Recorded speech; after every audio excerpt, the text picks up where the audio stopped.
आप मोदी की गारंटी से हम वंचित और कहते हैं कि मोदी की गारंटी लेकिन 2014 में राज्यसभा में प्रश्नोत्तर काल में तत्कालीन 20,000 मिलता है, हरियाणा में 20,000 मिलता है, हिमाचल में 10,000 मिलता है, उड़ीसा में 20,000 हो गया, झारखंड में मिलता है।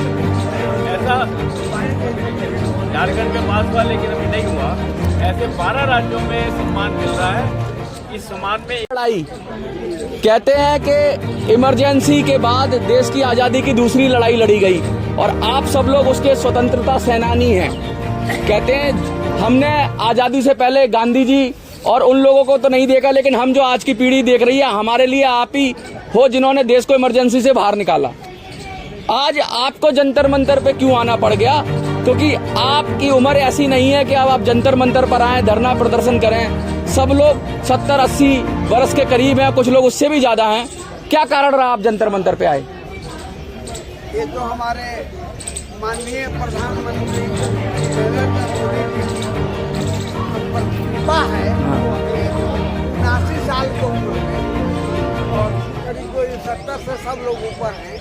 हम लोगों को इसलिए आना पड़ा कि आप मोदी की गारंटी से हम वंचित और कहते हैं कि मोदी की गारंटी लेकिन 2014 में राज्यसभा में प्रश्नोत्तर काल में तत्कालीन सांसद हमारे जो संयोजक हैं माननीय केसी त्यागी के प्रश्नोत्तर में उन्होंने कहा था कि हम ये जो आपातकाल सेनानी हैं उनको स्वतंत्रता सेनानी के संघर्ष का दर्जा देकर और उन्हीं के तरह सम्मान, पेंशन वगैरह सारी सुविधाएं देंगे और लोकतंत्र सेनानी घोषित करें।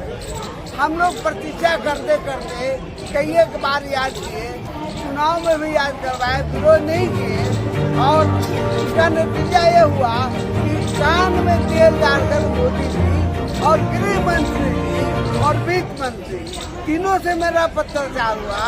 ऐसे संपूर्ण क्रांति राष्ट्रीय मंच के संयोजक की राष्ट्रीय संयोजक की हैसियत से तीनों के यहाँ से जवाब आया। जवाब ऐसा गया है कि हम हंस रहे थे। हमने भेजा, कहा कि आपको तो हो नहीं गया सर, हमारे बिहार के लोग आए सुनता तो कहता कि तो आपका तो सब हो गया।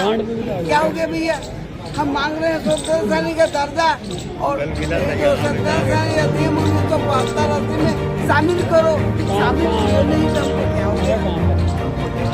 सब बताया हम के हम स्वतंत्रता घोषित नहीं हुए, लोकतंत्र बने नहीं। आपने सारा चीज हमें दे दिया। वो हमारे पास है, हम आश्चर्य की और दोनों को 10-12 ऑफिस का दस्तखत होगा। हमने सब बिना पढ़े लिखे बाधित हो गया है। मोदी जी को कन्विंस तुमने नहीं किया। हमारे पास वो भी दस्तावेज है, लेकिन आज तक तो कहा अंत में कि क्या अपील आप कर रहे हैं, क्या अपील कर रहे हैं, उस अपील का जवाब नहीं। अंतोगत हमारी राष्ट्रीय संगठन है जेपी से लेकर के आपातकाल में लड़ने वालों को, इसको आपने कहा आज़ादी की दूसरी लड़ाई। वो आज़ादी की लड़ाई से ज़्यादा कठिन लड़ाई है। घर में अगर आप होंगे 3-4 भाई तो भाइयों में आप समझिए क्या लड़ाई है। आप लड़ नहीं सकते हैं। यहाँ भी इंदिरा जी के खिलाफ लड़ने का साहस किसी में नहीं था। इंडिया इंडिया का नारा था। हम लोग कहा कि नहीं, हम लोग कहा इंडिया मुर्दाबाद। हमारी गिरफ्तारी हुई क्योंकि मैं कॉलेज में था, 4 बस रुक गया और पुलिस भाग गई कि अब हम क्या कर, DSP तराहीमाम कर रहा था क्योंकि अब कहा किसी से भेजे, हम की बस से भेजो। तो बस में फिर लड़के आ रहे थे, देखे तो रोक दिया। उसके बाद हमने कहा कि तू कहीं से नहीं भेज सकते हो।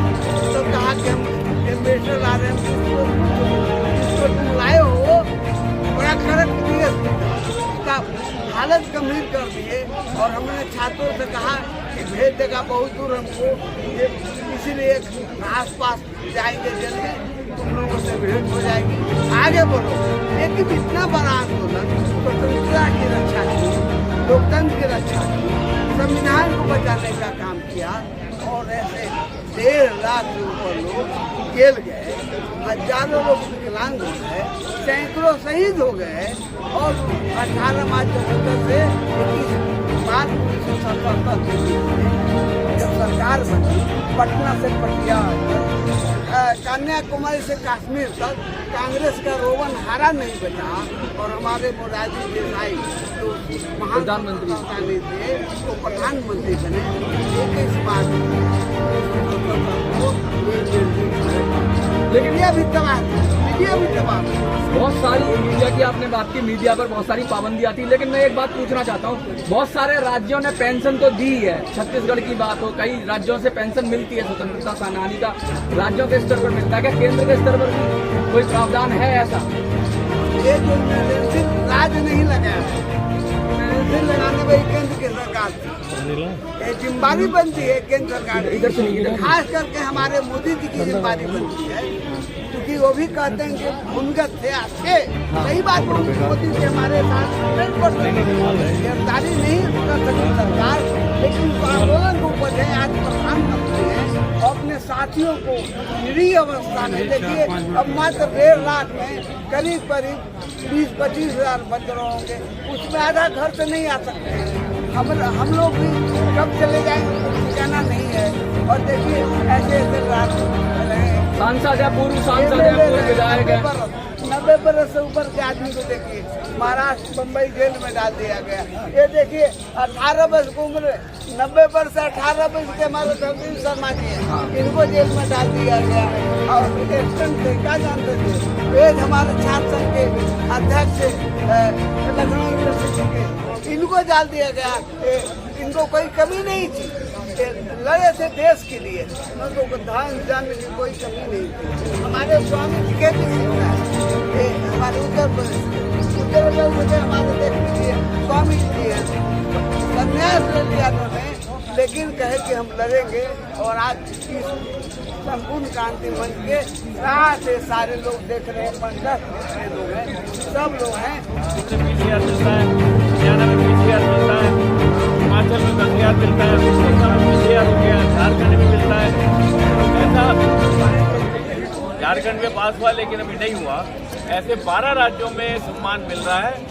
इस सम्मान में एक है ऑल इंडिया सूर्य मंडल जी हैं, हमारे KP सिंह जी हैं, आचार्य देवेंद्र जी हैं और हमारे डॉक्टर रमन शंकर जी हैं, दिल्ली के भाई हमारे राकेश जैन जी हैं। तो ये सबका जो बिहार से हमारे महाराष्ट्र से थाने जी आए हैं, उड़ीसा से अपने सुशील पांडा जी आए, और ये लोग घूमकर पिछले 2 महीने से प्रवास कर रहे हैं, सब सेनानियों को, आपातकाल बंदियों को इकट्ठा कर रहे हैं, और उनका ही प्रयास है कि आज बड़ी संख्या में लोग यहाँ आए हैं।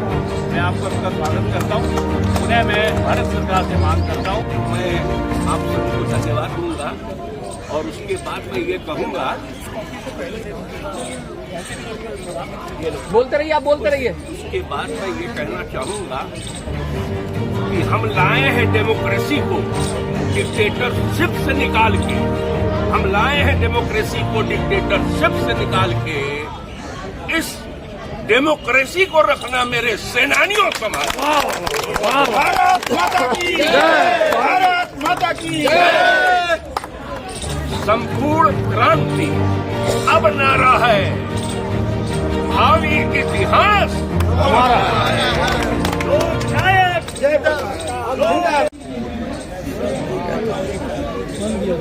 सब हिटिंग ठीक है जी सर, शुरू करिए। बोलिए सर बोलिए।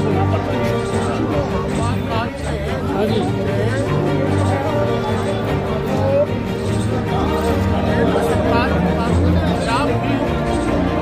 आंदोलन किया था।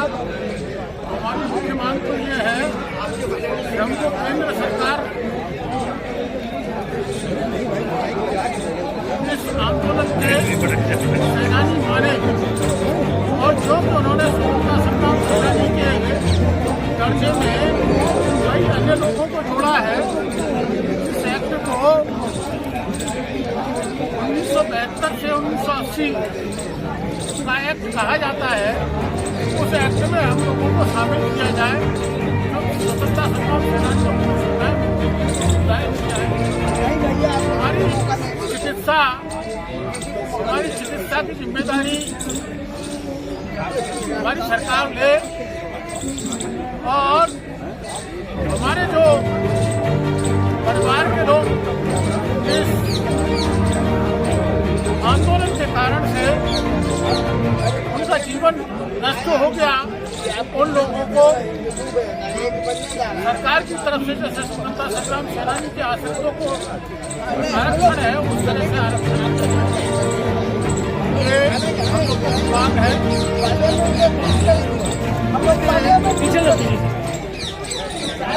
ये मांग पूरी नहीं हुई तो हम लोग संसद के लिए मांग करेंगे और आगे की योजना हम साथ बनाएंगे। बहुत बढ़िया।